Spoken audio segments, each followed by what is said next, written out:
Hello everyone, welcome back to my YouTube channel. Today's topic is Aconite Napellus. ये materia Medica की एक और medicine है और इसका कॉमन नेम है मॉन्क शुड, जो कि आपसे वाइवा के टाइम पे एक्सटर्नल पूछ सकते हैं कि मतलब मॉन्क शुड का मीनिंग पूछते हैं। मॉन्क शुड का मीनिंग ये पॉइजनस मेडिसिन होती है और इसके अलावा इसके पर्पल कलर के फ्लावर होते हैं। प्रूवर इसके डॉक्टर हैनिमन है और फैमिली इसकी रेनिकुलेसियाई है। इसके बाद में इंट्रोडक्शन है। इंट्रोडक्शन के अंदर aconite is one of the deadliest and most rapid acting poisonous medicine है, रेमेडी है, जो कि डॉक्टर हैनिमन ने प्रूव की है। इसको क्लार्क की ABC नर्सरी में भी रखा गया है। इसके अलावा इसमें 3 होती हैं इसमें, तो A से एकोनाइट हो गया, B से बेलाडोना और C से कैमोमिला। तो ये 3 मेडिसिन जो हैं क्लार्क की ABC नर्सरी में रखा गया है। और एकोनाइट कॉज करता है turmoil in the circulation, belladonna cause करता है turmoil in the brain and chamomilla cause करता है टर्मोइल इन द टेम्परामेंट।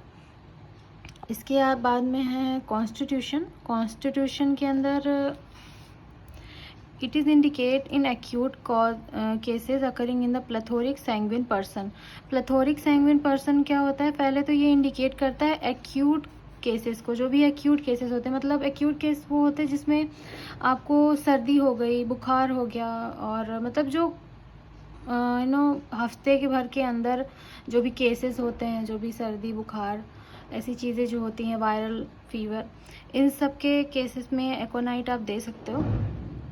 और ये प्लेथोरिक और सैंग्विन पर्सन, प्लेथोरिक और सैंग्विन पर्सन मीन्स ऐसा पर्सन, ये काफ़ी मतलब रेड फेस होता है इनका और काफ़ी आशावादी। अगर सैंग्विन का मीनिंग देखा जाए तो उसका मीनिंग होता है काफ़ी चीयरफुल होंगे, काफ़ी ज़्यादा खुश रहने वाले लोग होंगे। और इनकी जो आइज़ होती है, कॉन्स्टिट्यूशन का मीनिंग होता है कि आप उनके अपीयरेंस को देखोगे कि कैसे पेशेंट का लुक कैसा होता है उसमें। तो इनके डार्क आइज़ होती हैं, डार्क हेयर होते हैं, डार्क आइज़ होती हैं, फुल ऑफ प्लेथोरिक हैबिट और सेडेंट्री लाइफ। सेडेंट्री लाइफ का क्या मीनिंग होता है? सेडेंट्री लाइफ का मीनिंग होता है कि काफ़ी ज़्यादा घर के अंदर रहते हैं, इंट्रोवर्ट टाइप के कह सकते हैं कि लोग होते हैं, घर के अंदर रहेंगे, ज़्यादा इनका बाहर आना जाना नहीं होता। इसके अलावा एकोनाइट जो है बेबीज़ के लिए भी दी जाती है। बेबीज़ के लिए जो रोज़ी चबी बेबी होते हैं, मतलब चबी टाइप के बच्चे होते हैं, उनके रोज़ी मीन्स उनका फेस रेड होता है या नोज़ रेड होती है। और चबी और प्लेथोरिक बेबीज़ को ये एकोनाइट आप जो है दे सकते हैं। और टेम्परामेंट के अंदर सैंग्विन टेम्परामेंट होता है, मीन्स चीयरफुल होते हैं। और relation with heat and cold, तो हीट और कोल्ड में रिलेशन के में दिया हुआ है कि इसमें डिफाइंड नहीं है कि हीट और कोल्ड है, लेकिन ये वार्म ब्लडेड पेशेंट्स को दिया जाता है। फिर इसका मियाज में देखें तो सोरा इसमें मियाज में होता है, psora is the miasm in the background, so is the miasm in the background. और गाइडिंग सिम्टम्स पे आते हैं, तो गाइडिंग सिम्टम्स में tension is a keynote of the एकोनाइट, और कंजेशन जो है बेलाडोना के अंदर आएगा। ये आपको डॉक्टर SK दुबे आप फॉलो करते हो तो वहाँ पे दिया रहेगा। और इसके अलावा एलन की नोट्स में भी ये दिया रहता है। और aconite indicate the first stage of acute cases और sudden and violent like a storm. इसका मीनिंग क्या होता है कि एकोनाइट जो होता है ना, काफ़ी ज़्यादा first stage and acute cases, तो मतलब जो भी एक्यूट केसेस होते हैं, जो भी मतलब सर्दी बुखार जैसे मैंने आपको बताया, वैसा कोई केस है तो आप जो है आप एकोनाइट दे सकते हो। इसके अलावा वायलेंट लाइक अ स्ट्रोम, तो ये इसका मेन अगर आपसे मतलब मोस्ट इम्पॉर्टेंट इसमें क्या होता है पूछिए, अगर टीचर पूछते हैं, कई बार क्लासेस के अंदर ही पूछते हैं, तो ये सडन वायलेंट और लाइक अ स्ट्रोम इसका जो है पॉइंट आप बता सकते हो। इसके अलावा ट्रायोस ऑफ रेस्टलेसनेस, तो ट्रायोस ऑफ रेस्टलेसनेस में क्या है, ट्रायोस ऑफ रेस्टलेसनेस के अंदर है अपना आर्सेनिक, रस्टॉक्स और एकोनाइट। एकोनाइट में क्या होता है, एकोनाइट में मेंटली रेस्टलेसनेस होती है, पर्सन जो होता है वो मेंटली काफ़ी ज़्यादा परेशान, उसको वीकनेस, मेंटल वीकनेस होती है। और आर्सेनिक के अंदर फिजिकल वीकनेस होती है, पेशेंट काफ़ी ज़्यादा फिजिकली वीक होगा, कोई भी ठीक से खड़ा नहीं हो पाएगा, वो किसी चीज़ को होल्ड करके खड़ा होगा। रस्ट टॉक्स के अंदर मेंटल और फिजिकल दोनों तरह की रेस्टलेसनेस देखने को मिलेगी।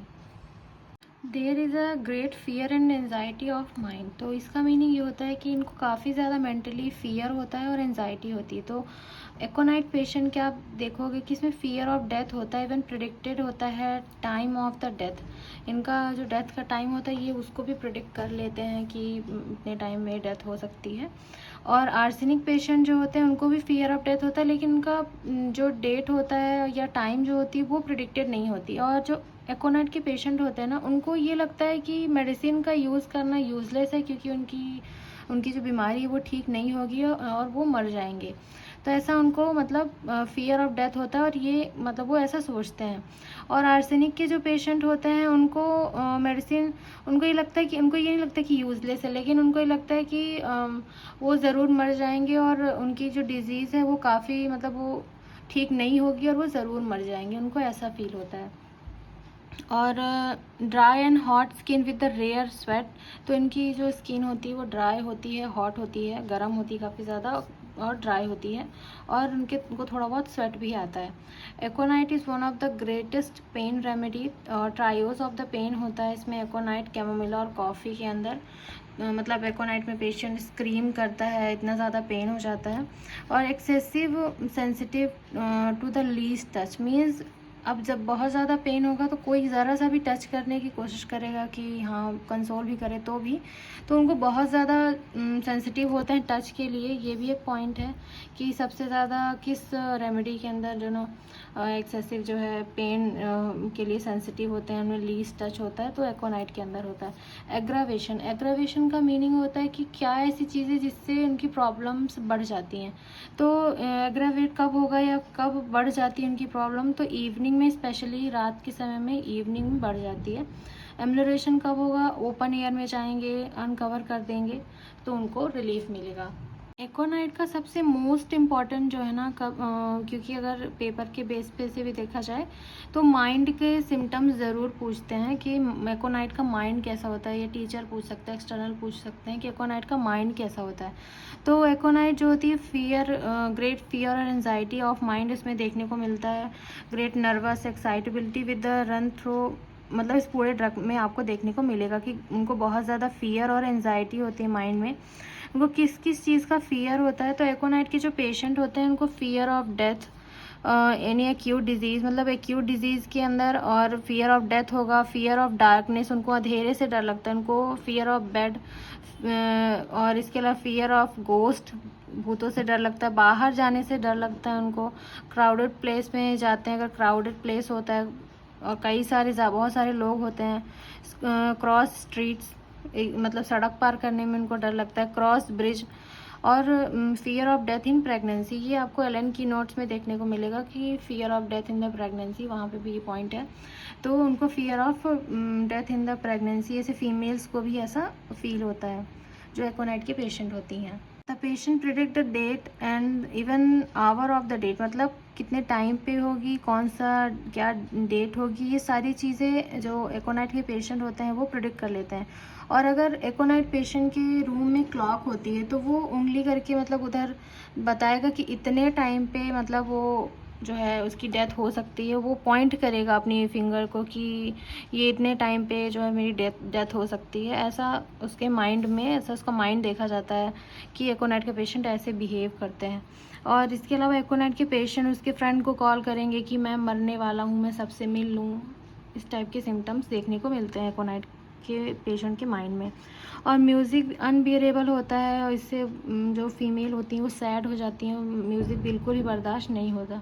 इसके बाद में है एलिमेंट फॉर्म में, तो इनको अगर ये कोल्ड एयर के एक्सपोजर में आते हैं तो इनको जो होती है चीज़ें बढ़ जाती है। एलिमेंट फॉर्म का मतलब होता है कि क्या क्या क्या ऐसे एलिमेंट्स थे जिसकी वजह से आपकी प्रॉब्लम जो है बढ़ गई। तो exposure of the cold air, dry north and west wind, मतलब जो हवा होती है उसकी वजह से, एयर की वजह से इनको कोल्ड, ठंडी हवा की वजह से इनको दिक्कत होती है। इसके अलावा काफ़ी ज़्यादा पर्सपिरेशन होता है। Bad effect of the check perspiration, fear of fright and shock, heat of sun, और इंजरी, सर्जिकल ऑपरेशन, इन सब चीज़ों से एलिमेंट फॉर्म है जो कि इसको बढ़ा देते हैं। सो ये पूरे इम्पॉर्टेंट पॉइंट है इस टॉपिक के, मैंने उनको कवर कर लिए हैं। और अगर वीडियो अच्छा लगा हो तो लाइक, शेयर एंड सब्सक्राइब करिएगा। Thanks for watching.